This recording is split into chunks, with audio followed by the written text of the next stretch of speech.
आज हम बात करते हैं इंट्रोडक्शन ऑफ एनाटॉमी, यानी एनाटॉमी क्या होता है इस चीज को देखेंगे। सबसे पहले एनाटॉमी के टर्म को समझते हैं। एनाटॉमी जो है ये दो टर्म से मिलकर बना है, एना प्लस में टोमी। एना का मतलब होता है कंटिन्यूअस और टोमी का मतलब होता है कटिंग, यानी किसी बॉडी की कंटिन्यूअस कटिंग उसे हम एनाटॉमी कहते हैं।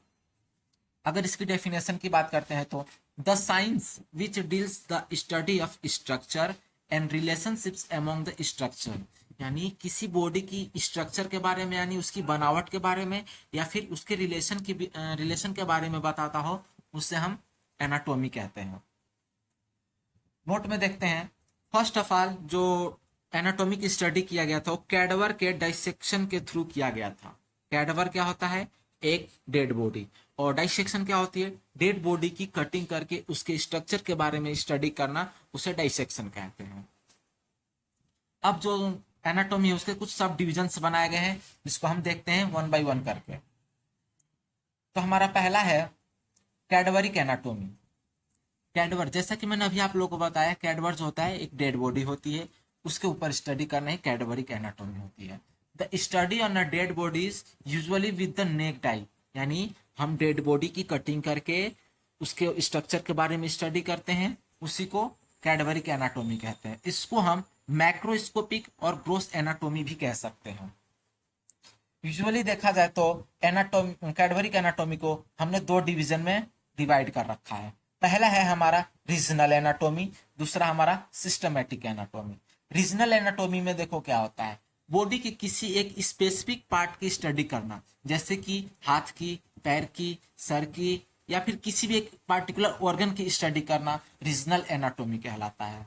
और सिस्टमेटिक एनाटॉमी यानी हमें एक सिस्टम के थ्रू स्टडी करना, जैसे रेस्पिरेटरी सिस्टम, फिर डाइजेस्टिव सिस्टम, फिर रिप्रोडक्टिव सिस्टम, फिर एक्सक्रीटरी सिस्टम, यानी एक सिस्टम में पूरा स्टडी करना, उसको हम सिस्टमेटिक स्टडी कहते हैं, या फिर सिस्टमेटिक कैडावरिक एनाटॉमी कह सकते हैं।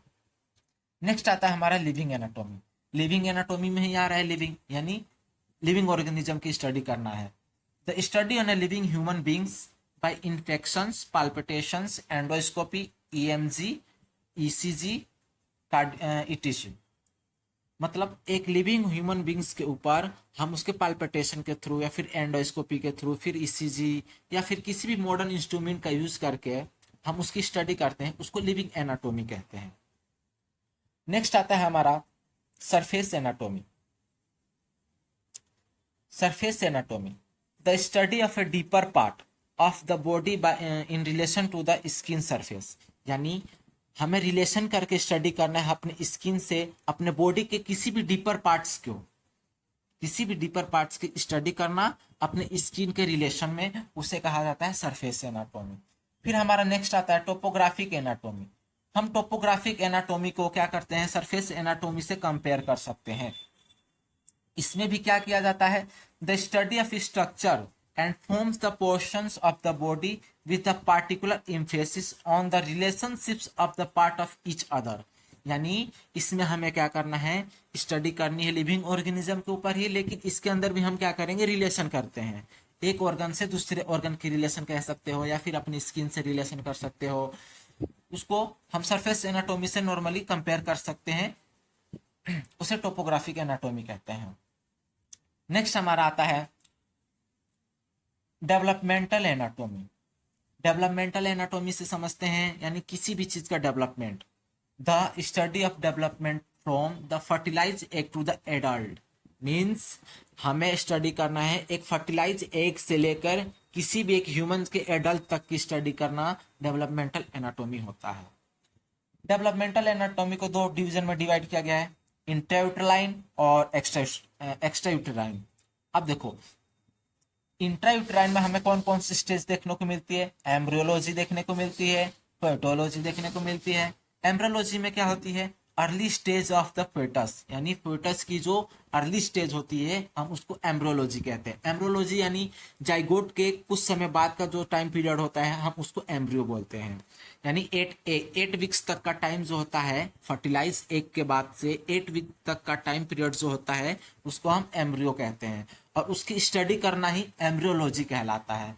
अब फेटोलॉजी क्या होती है, 8 वीक के बाद से 8 मंथ तक का जो टाइम पीरियड होता है उसको हम क्या कहते हैं, फोइटस कहते हैं, और उस फोइटस की स्टडी करना ही फोइटोलॉजी कहलाता है।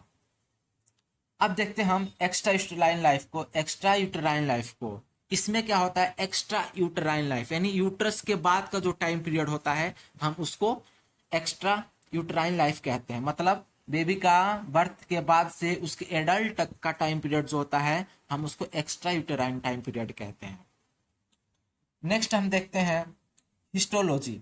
इसको हम माइक्रोस्कोपिक एनाटोमी भी कह सकते हैं। ये हमने 12th क्लास में भी देखा होगा हिस्टोलॉजी।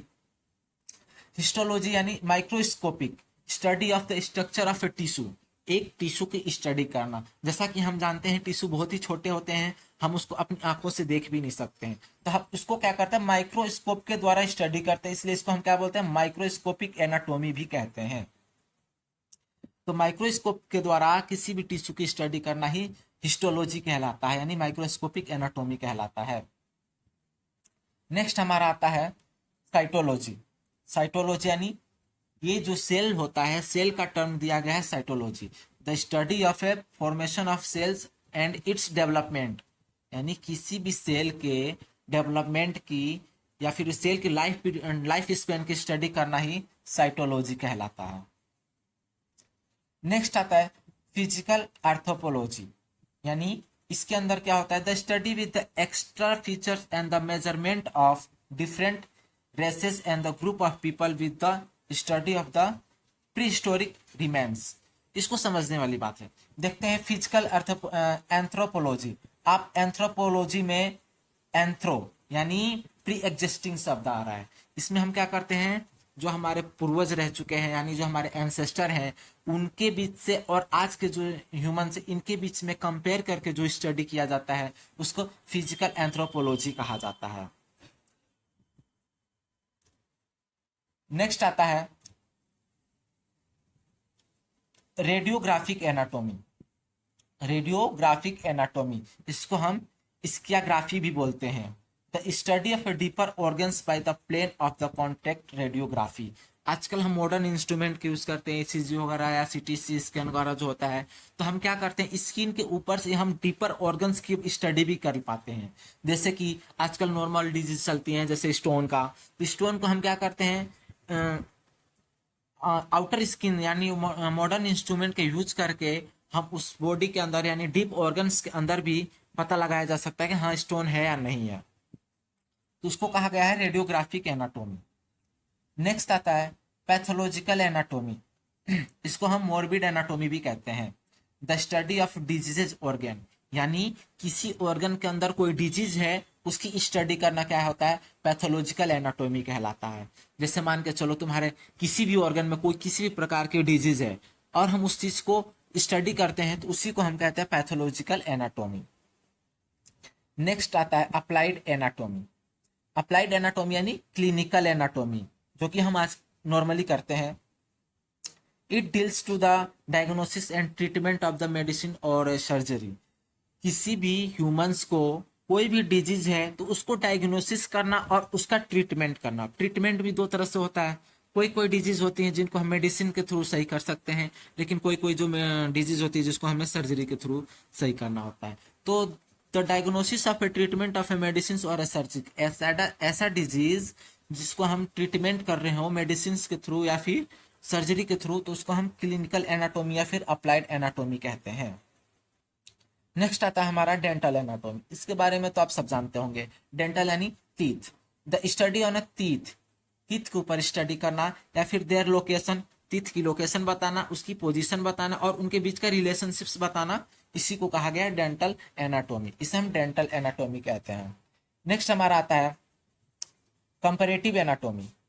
कंपैरेटिव एनाटोमी, कंपैरेटिव में ही है हमारा वर्ड कंपेयर, यानी compare of A homologous structure of a different animals, यानी होमोलोगस एनिमल्स के बीच का कंपैरिजन। जैसे होमोलोगस एक स्पीसीज की कंपेयर करना है हमें दूसरे स्पीसीज से, बट वो स्पीसीज क्या होना चाहिए, होमोलोगस होना चाहिए। होमोलोगस तो जानते हैं जिनकी उत्पत्ति सेम होती है बस, बट उनका जो स्ट्रक्चर होता है वो अलग अलग हो सकता है, लेकिन उनका ओरिजिन जो होता है वो सेम होता है, उसे हम होमोलोगस कहते हैं। तो दो होमोलोगस स्पीसीज के बीच में कंपेयर करके स्टडी करना उसे कंपैरेटिव एनाटोमी कहते हैं।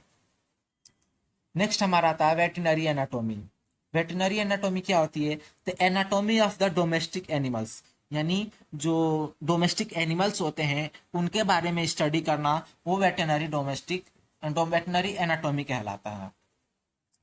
तो कैसा लगा आप लोग को ये वीडियो? अगर आप चाहते हैं हम एनाटोमी को 3D एनिमेशन से पढ़ाया जाए तो आपके लिए एक सीरीज निकाली जाएगी जिसमें हम आपको 3D एनिमेशन के थ्रू एनाटोमी की स्टडी कराएंगे।